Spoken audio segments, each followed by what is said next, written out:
જય શ્રી કૃષ્ણ બધાને. આજે છે ચૈત્રી નવરાત્રિનો બીજો દિવસ. નવરાત્રિનો બીજો દિવસ એટલે મા બ્રહ્મચારિણી દેવીનો દિવસ. માનું આ સ્વરૂપ તપસ્વી સ્વરૂપ છે. બ્રહ્મચારિણી દેવીનો અર્થ થાય છે બ્રહ્મચર્યનું પાલન કરનાર દેવી.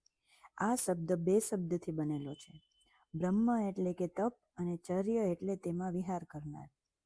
માતાનું આ સ્વરૂપ તપસ્વી સ્વરૂપ છે. તો આજે સવારથી નાહી ધોઈ માની પૂજા આરાધના કરી, માતાજીને પ્રાર્થના કરી કે હે માં, તમારી કૃપા દ્રષ્ટિ અમારા ઉપર બનાવી રાખજો, અમારા ઘરમાં કાયમ માટે તમારો વાસ રાખજો, એવી પ્રાર્થના કરી. પછી દિવસની શરૂઆત કરી. આ તો અત્યારે નવરાત્રિ છે એટલે મારે થોડોક ફેરફાર છે ટાઈમિંગમાં. મોસ્ટલી તો સવારે હું આદિને સ્કૂલે મોકલીને પછી યોગામાં જાઉં છું. યોગામાંથી આવીને પછી ઘરનું રૂટીન બધું ચાલુ કરું છું. પછી થોડું ઘણું બધું કામ પતાવીને રસોઈનો ટાઈમ થઈ ગયો હતો એટલે ફટાફટ રસોઈ બનાવી.